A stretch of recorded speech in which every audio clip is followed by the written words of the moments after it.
भवानी धाम की जय। मानस प्रेमी भक्तगणों, कथा ही विश्राम लिया था इसी दोहे पर। निश्चर निकर फिर ही बन माही, मम मन सीता आश्रम नाही। प्रभु लक्ष्मण से अपनी योजना तो बता नहीं सकते थे, क्योंकि वो लक्ष्मण की शक्ति से परिचित है।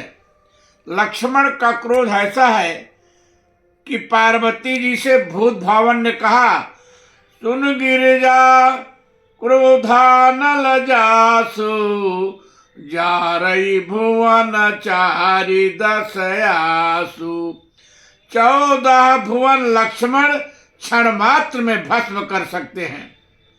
और श्री राम के अनुसार भी जगमहु सखा निशाचर जेते, लक्ष्मण हनय निमिष महतेति। इसलिए श्री राम यदि रावण व राक्षसों के वध हेतु सीता हरण कराना है, यह बात लक्ष्मण को बताते तो भला वो इसे कैसे स्वीकार करते। वही तो यही कहते, प्रभु मैं अभी रावण को कुल सहित समाप्त किए देता हूं, इसमें सीता अम्बा को कष्ट देना उचित नहीं है। फिर प्रभु सीता हरण की लीला नहीं रच सकते थे। लक्ष्मण इसके लिए कभी भी तैयार न होते। इसीलिए प्रभु ने लक्ष्मण से छिपाकर उनकी अनुपस्थिति में सीता से निशाचरों के वध हेतु योजना बनाकर उन्हें सीता को अग्नि के संरक्षण में रखा। अब यदि प्रभु दिखावे में भी रोष न करते, चिंता न करते, तो लक्ष्मण को संदेह हो जाता कि अवश्य इसमें कुछ रहस्य है। इसीलिए प्रभु ने लक्ष्मण से कुछ रोष व्यक्त करते हुए कहा, आयहु तात बचन मम पेली। तुम मेरी आज्ञा का उल्लंघन करके सीता को आश्रम में अकेली छोड़कर चले आए।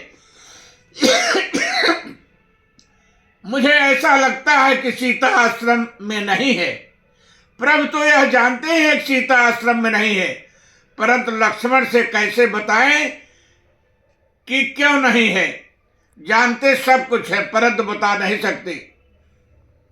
इसलिए लक्ष्मण से केवल यही कहते हैं कि मम मन सीता आश्रम नहीं। मेरा मन कहता है कि सीता आश्रम में नहीं है। दूसरा भाव यह है कि सीता तो वास्तव में प्रभु से कभी अलग रह ही नहीं सकती, क्योंकि वे तो गिरा अर्थ जल बीच सम कहियत भिन्न न भिन्न।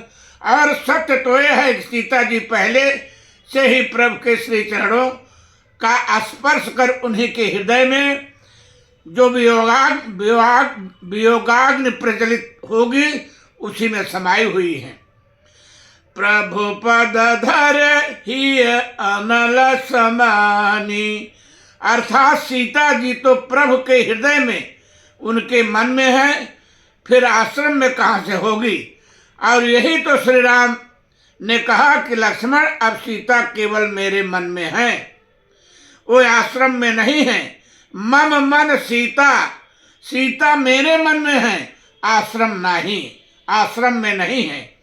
लक्ष्मण जी क्या कहते, सीधे सीधे प्रभु के चरण कमलों को पकड़कर उन्होंने मात्र इतना कहा, गहि पद कमल अनुज कर जोरी।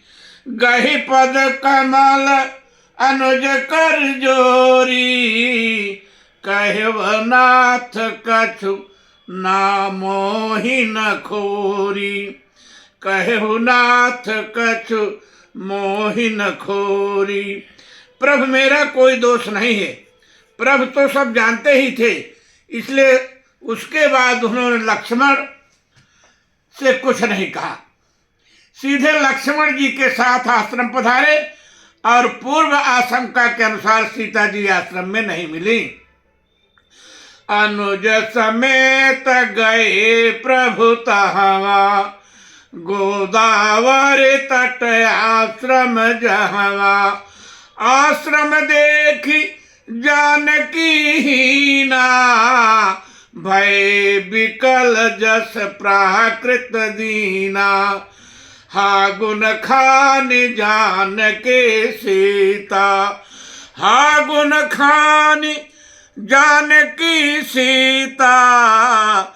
रूपशील व्रत नेम पुनीता, लक्ष्मण समझायहु बहु भांति। पूछत चले लता तरुपाति, हे खग मृग हे मधुकर श्रेणी। तुम देखी सीता मृग नैनी। आश्रम में सीता जी के न मिलने पर श्री राम मनुष्यों की भांति व्याकुल हो गए और विलाप करके जानकी के रूप और उनके ऐश्वर्य का बखान करके बिलखने लगे। जीवाचार लक्ष्मण ने प्रभु को मनुष्यवत विलाप